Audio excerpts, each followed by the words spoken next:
Welcome to Wallace, Idaho.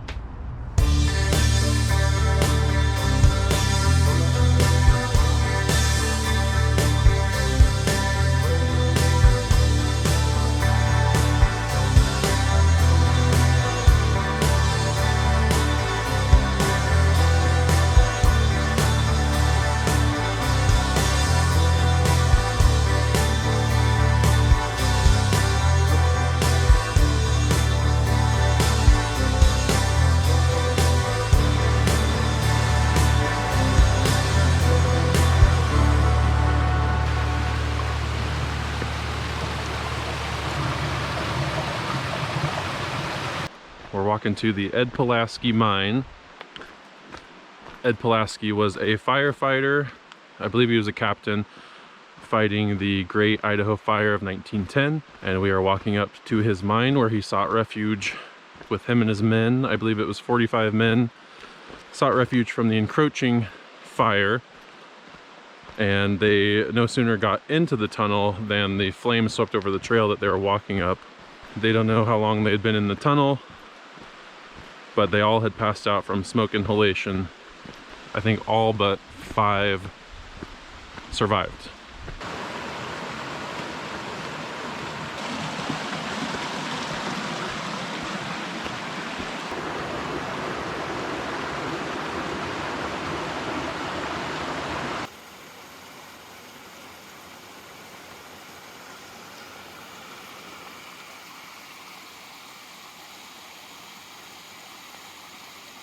We are in Idaho because someone we know lives here, and they generously are allowing us to use their address to ship a few things to them. Our winter jackets that we forgot to pack when we left California. And because we want to go up even more north, we definitely need some warmer gear, and unfortunately all of it is, like Brad said, in Northern California. So we are going to explore northern Idaho a little bit this week while we wait for our package to arrive at our friends. We are just outside of Wallace, Idaho, and we are checking out the Pulaski Mine. So Ed and his crew put wet blankets over the entrance of the mine to kind of keep themselves safe, and it kind of worked. Apparently they all passed out from smoke inhalation, but they all survived except for, I believe, 5 people. That is what is behind us right now, is the recreation of the mine. This is a recreation of what it looked like post-fire, and a local artist or woodworker made those posts and the cap for it, and they put them out here to show what it looked like after the fire. That's not the only thing we have to do today. So after this hike, we're going to the center of the universe. Yes, we are. So let's go do that now. And we have some other stuff to show you.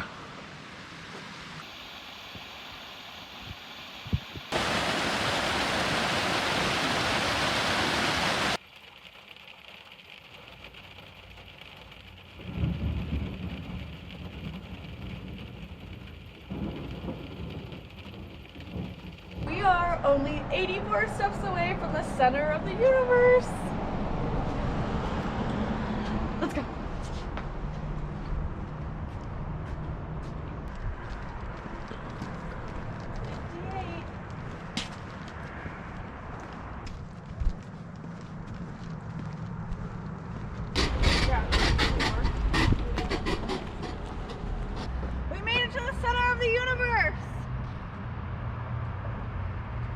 How exciting is this? It conveniently is also in the intersection downtown.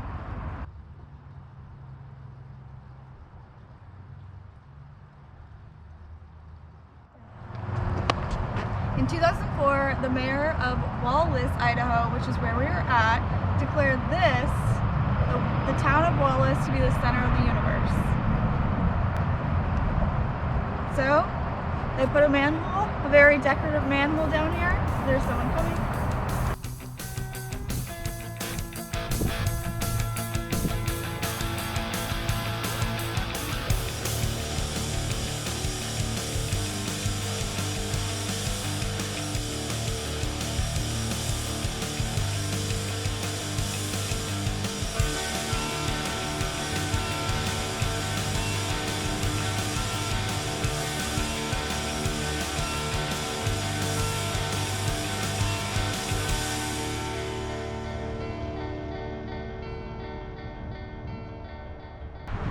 We are at Oasis Bordello Museum.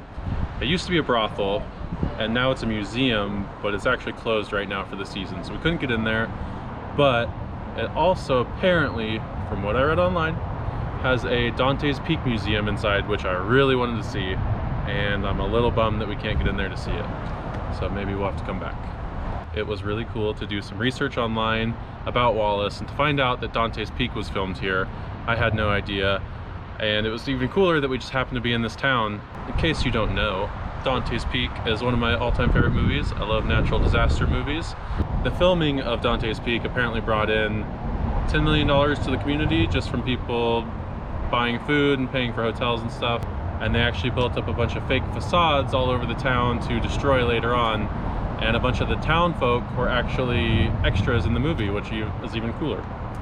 Every building in the town is on the National Register of Historical Places. So they couldn't actually build the freeway through here. They had to build up and off to the side. So that's why this goes up above the town, which also seen in Dante's Peak. Heaven's Gate was also filmed here, but that's not as important. So you might be asking, why is Wallace so important?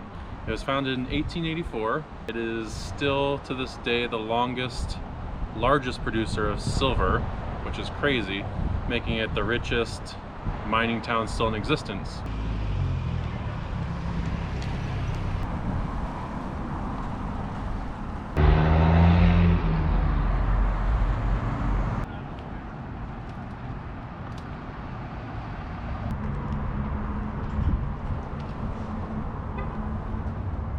First time in a UFO.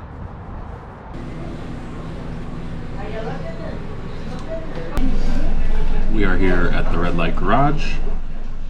Got our huckleberry shake. A big old tray of fries.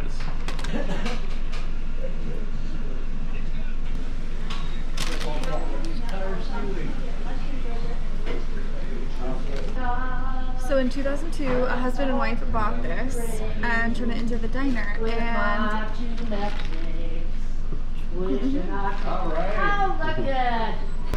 so a husband and wife bought this place in 2002 and turned it into a diner.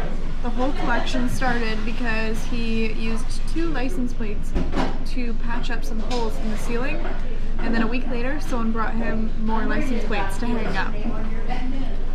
And then, over time, people just kept bringing more and more stuff.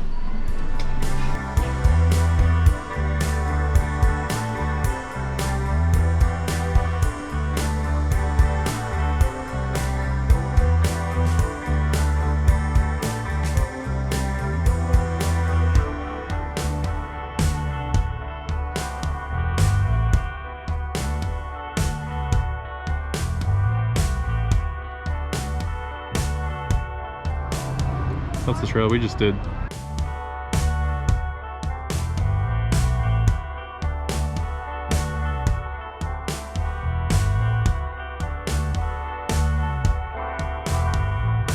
So we had to drive 2 hours south to Moscow, Idaho, to get COVID tests because you have to have a COVID test, a particular COVID test, to enter Canada. And we didn't really know that, but we got an appointment, so we're on our way now to get our tests. And then we have to drive, I think it's like 4 hours back up to the border. So just watch out there if you're trying to go to Canada. You gotta have a COVID test and you gotta be vaccinated. So, so you're blue. So it's the antigen? No. We're on cam. I thought there's 2 of these. No, you do the same one in each nostril. Yeah. Thank you. You too. Negative. We going to Canada. Today's the day.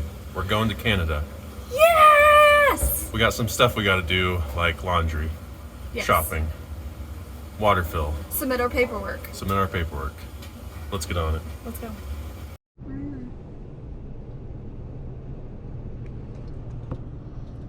The road's closed.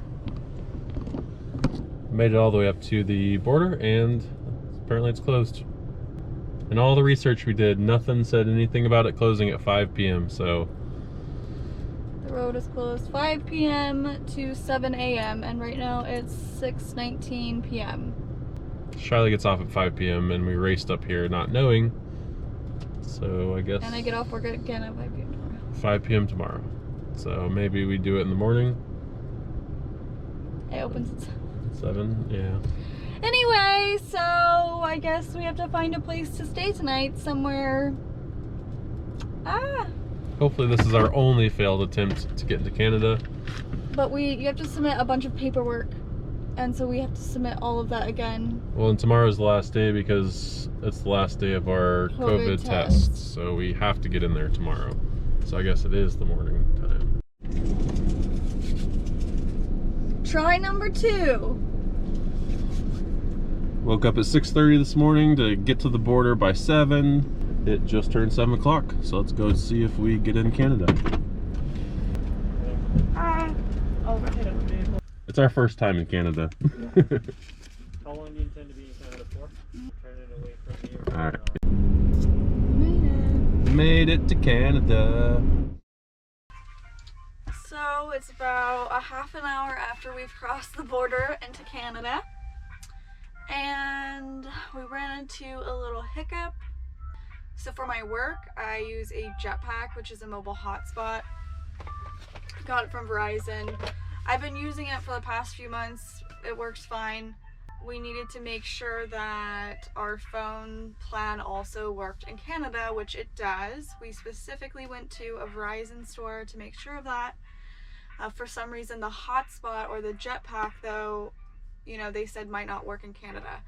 After spending a while in the store talking to different people, they finally got it situated and said it will work in Canada, no extra charge. So I work in about 30 minutes and I go to turn the jetpack on to test it out and no service, which means it's not working. And that means I can't work. So right now I'm on hold with customer service for Verizon. Can't stay in Canada if the jetpack doesn't work because I have to work. So the other issue is if we, you know, we're only an hour away from the border, so we could just drive back and then I could work and we could figure out later. If we do that, if we re-enter Idaho, we have to take the COVID test again and go through all the paperwork again that we just went through. So we left Canada and we're back in Idaho. After being on the phone with Verizon, turns out our jetpack, which is our mobile Wi-Fi, doesn't work in Canada, even though they told me it would. Multiple times. So I'm very late for work and I need to get to work right now. I have a bunch of meetings today. So we are right near the border of Idaho and Canada. We're in this town at this parking lot that we're just gonna hang out in while I work today. And then figure out what our plan is from there. Probably not going back to Canada. Probably not. Probably not. So we were only there for an hour, but we're international travelers now, so I think it counts. It's all of our first times out of the States, which was cool, but a bit of a bummer. It was for an hour and a half.